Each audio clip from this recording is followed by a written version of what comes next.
हाय, मैं हूँ एना मैरिलन से और 15 साल की उम्र में ही मैं क्रिमिनल बन गई और मुझे जेल भी जाना पड़ा। लेकिन मैं हमेशा से ऐसी नहीं थी। आगे बढ़ने से पहले प्लीज लाइक और सब्सक्राइब करें। मुझे मेरे डैड ने अकेले पाला। मैं उनकी इकलौती बेटी थी तो वो मुझे लेकर बहुत प्रोटेक्टिव थे।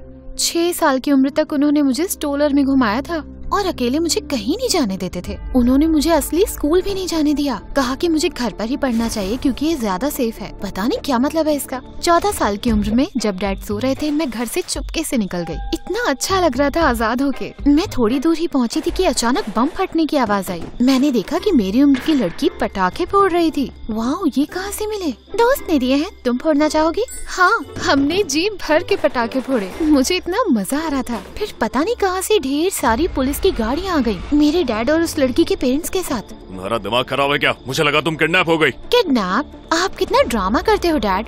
मैडम, क्या आप जानती हो ये पटाखे फोड़ना गैर कानूनी है? डैड और उस लड़की के पेरेंट्स ने पुलिस से कहा कि हमें चेतावनी देकर छोड़ दें। पर जब हम घर आए तो डैड गुस्से से पागल हो गए। उन्होंने कहा कि वो घर में अलार्म लगा देंगे ताकि मैं दोबारा कभी न भाग पाऊँ। और जिस लड़की के साथ तुम पहले थी उसे मैं देख चुका हूँ। लोग कहते हैं कि वो लड़की मुसीबत लेकर आती है। मैं नहीं चाहता कि तुम उसके साथ रहो। आप मजाक कर रहे हो क्या? ये बहुत गलत है। आप उसे जानते नहीं और मेरा आज से पहले कोई दोस्त नहीं बना।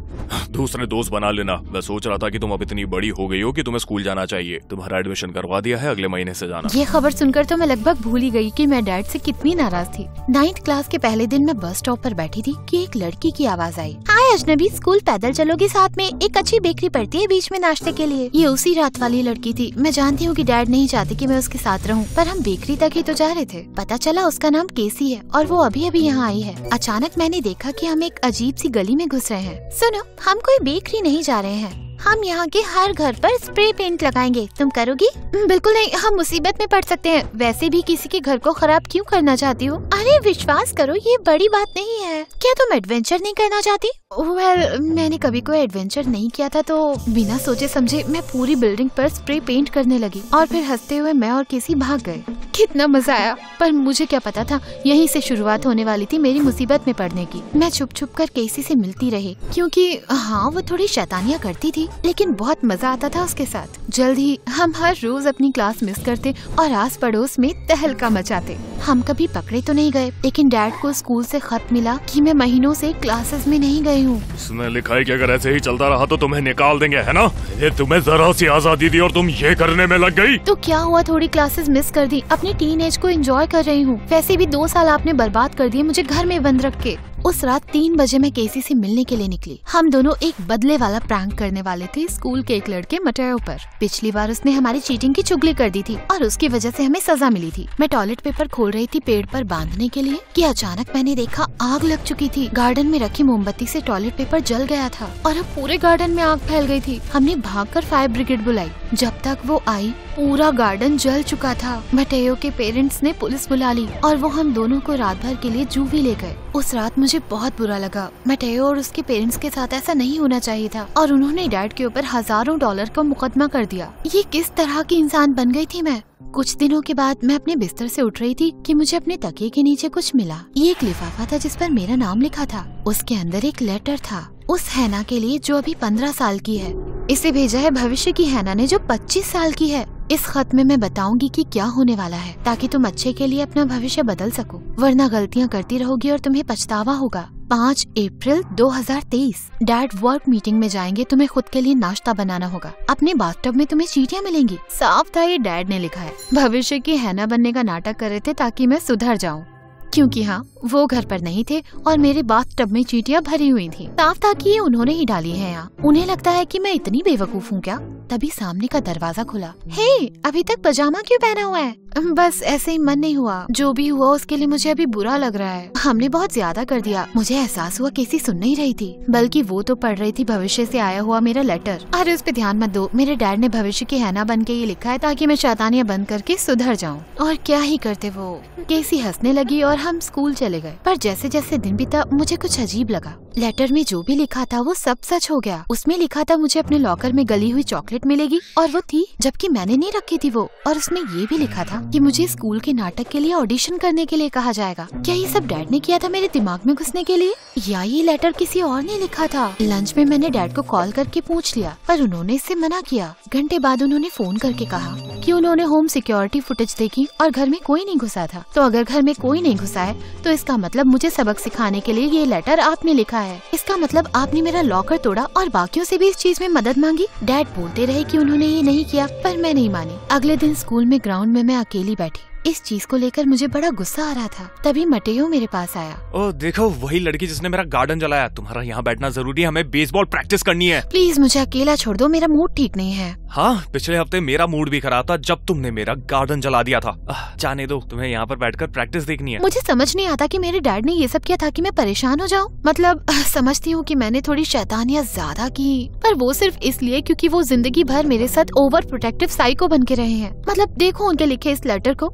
भविष्य से आने वाली हैना बनने का नाटक कर रहे हैं और उन्होंने ऐसी ऐसी बातें लिखी हैं जो सच भी हो रही हैं। मेरे टब में चींटियां उन्होंने डाली। देखो, मैं नहीं जानता कि ये लेटर किसने लिखा है, लेकिन शायद तुम इस मौके का फायदा उठाकर खुद को सुधार सकती हो। एक अच्छी इंसान बनने की कोशिश करो। मैं बस एक सजेशन दे रहा हूँ। शायद उसकी बात सही थी, मुझे सुधरना तो पड़ेगा। तो उस हफ्ते मैंने सोचा इस लेटर का फायदा उठाती हूँ। लेटर में लिखा था एक टेस्ट होने वाला है, तो मैंने पढ़ाई की और मुझे ए मिला। जब उसमें लिखा था कि एक सेकंड हैंड स्टोर में फ्री के कपड़े मिलने वाले हैं, तो मैं लाइन में सबसे आगे लग गई। थोड़े कपड़े मैं होमलेस शेल्टर भी ले गई। मैं वहाँ पहुँची तो देखा मटायो लोगों को सैंडविच दे रहा है। हे, तुम यहाँ क्या कर रहे हो? वाह, सोचा नहीं था कि तुम यहाँ पर मिलोगी। एक्चुअली बचपन में मैं इसी शेल्टर में रहता था। मेरे पेरेंट्स के पास अभी थोड़ा पैसा है, लेकिन बचपन में हम बहुत गरीब थे, इसीलिए कभी कभी मदद करता हूँ यहाँ पे। वाह, मुझे इसके बारे में नहीं पता था। मैं तो ये सब पहली बार कर रही हूँ, पर कहीं ना कहीं से तो शुरुआत करनी होती है। सही कहा।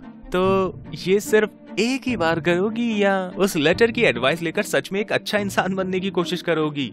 पता नहीं, पर सुधरना चाहती तो हूँ।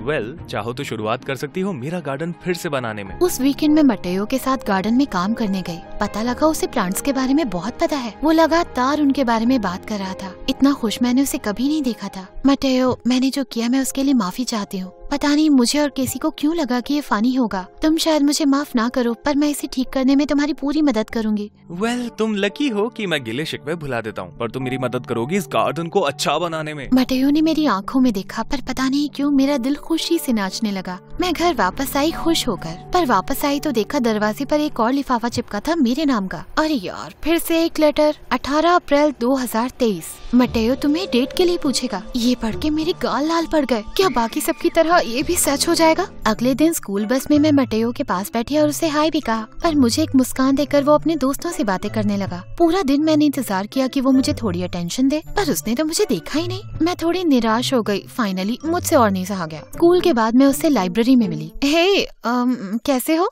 मैं ठीक हूँ, तुम बताओ। तुम थोड़ी परेशान लग रही हो। बात यह है कि कल मुझे एक और लेटर मिला, एक भविष्यवाणी के साथ। अच्छा, क्या थी वो? मैं उसे बताने वाली थी कि अचानक मटेयो का फोन बजा। उसकी स्क्रीन पर एक लड़की के साथ उसकी फोटो थी। वो कौन है? ओह, ये डैनियरा है। बहुत अमेजिंग है ये, इसकी जैसी कोई भी नहीं है। इसने मुझे गार्डनिंग के बारे में सब कुछ सिखाया। डैनियरा कितनी परफेक्ट है उसके बारे में वो बकबक करता रहा। मुझे लगा मैं ही इडियट हूँ। खैर छोड़ो, तुम कुछ कहने वाली थी। कोई जरूरी बात नहीं, मुझे जाना होगा। मन कर रहा था बिस्तर में घुस के रोती रहूं, पर तभी देखा दरवाजे पर एक और लिफाफा लगा हुआ था मेरे नाम का। 22 अप्रैल 2023। केसी और तुम एक कॉन्सर्ट में जाओगी और केसी का कार से एक्सीडेंट हो जाएगा। नहीं, ये बहुत ज्यादा हो गया। अचानक मैं गुस्से से कांपने लग गई। तंग आ चुकी थी मैं इन लेटर्स से। अब मैं इन्हें खुद को परेशान नहीं करने दूंगी। केसी के पेरेंट्स उस वीकेंड बाहर थे और अपने ट्रक में वो मुझे कॉन्सर्ट में ले जाने वाली थी। चाहे कुछ भी हो जाए, पर मैं तो कॉन्सर्ट जाके रहूंगी। कॉन्सर्ट की रात मैंने केसी का बाहर इंतजार किया, लेकिन आधा घंटा बीत गया पर वो आई ही नहीं। और फिर मुझे आई कॉल। केसी का ट्रक खराब हुआ और उसका एक्सीडेंट हो गया और वो हॉस्पिटल में सीरियस कंडीशन में थी। मुझे यकीन नहीं हो रहा था, लेटर सही था। जितनी जल्दी हो सके मैं हॉस्पिटल पहुंची और वहाँ मुझे मिली एक शॉकिंग न्यूज। डॉक्टर ने कहा कि मुझे किडनी ट्रांसप्लांट चाहिए। एक किडनी ट्रांसप्लांट? केसी, मैं ये सब मेरी गलती है। तुम्हारी गलती कैसे है ये? क्योंकि इसके बारे में लेटर में लिखा था। अब मैं समझ गई हूँ, वो खत मैंने भविष्य से लिखे हैं खुद को बचाने के लिए। मैं इस चीज को रोक सकती थी। तभी केसी के मॉम डैड आ गए। हमने तुम्हें कितने हफ्तों पहले बता दिया था कि अगर तुम्हें कॉन्सर्ट जाना है तो बस से जाना पड़ेगा। तुम्हें बताया था कि मेरा ट्रक पुराना है, चलाने की हालत में नहीं है। वेल, मुझे लगा आप लोग बहाना बना रहे हो। लगा नहीं था आप लोग सीरियस हो। कैसे लगेगा तुम्हें? तुम एक गैर जिम्मेदार लड़की हो जो कभी भी किसी भी चीज को सीरियस नहीं लेती।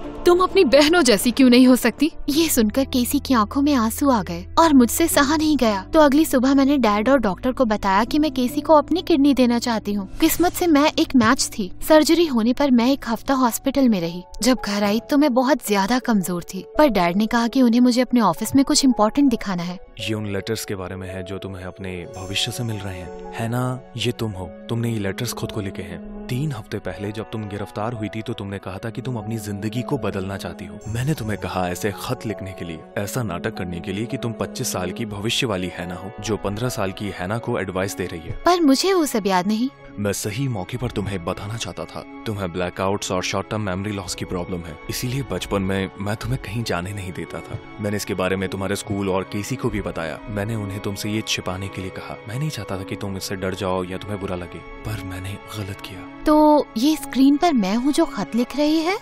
और जो कुछ भी हुआ उसके बारे में तुम्हें पहले से पता था, बस तुम्हें याद नहीं था कि तुम्हें पता है। जैसे तुम्हारे बाथटब में हमें चींटियां पिछली रात मिली थी। और मैंने शायद किसी से टेस्ट के बारे में सुना होगा और अपने लॉकर में कैंडी बार छोड़ दिया होगा। और मैंने खुद के लिए 2 और लेटर्स लिखे होंगे। और शायद उस दिन मैं केसी के साथ थी जब उसके पेरेंट्स ने कहा कि वो ट्रक यूज करना खतरनाक होगा। अगले दिन मैं स्कूल नहीं गई, बल्कि मैं अपने कमरे से ही नहीं निकली। पर शाम होने पर डैड ने मेरे दरवाजे पर नॉक किया और कहा मुझसे कोई मिलने आया है। वो मटेयो था। मैंने सुना कि तुमने केसी को अपनी किडनी डोनेट करी। बस देखने आया था कि तुम्हारी तबीयत कैसी है। ठीक ही है, पर मैं बहुत खुश हूँ कि केसी अब ठीक हो जाएगी। मटेयो और मैं बात करने लगे। उसने बताया कि हमारे लगाए हुए फूल उगने लगे हैं और मैंने उसे बताया सारे लेटर्स और मेरी शॉर्ट टर्म मेमोरी लॉस की प्रॉब्लम के बारे में।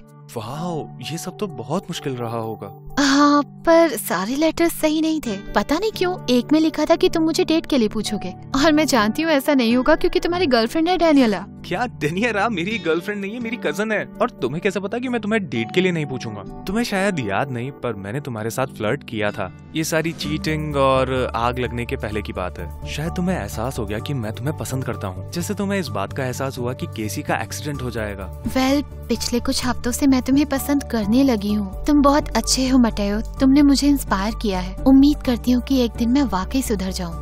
पर तुम सुधर चुकी हो, है ना? तुमने अपनी किडनी डोनेट कर दी। महीने भर पुरानी हैना से बहुत अलग हो तुम, और बहुत ताकत लगती है अपनी गलतियों से सीखकर पढ़ने में।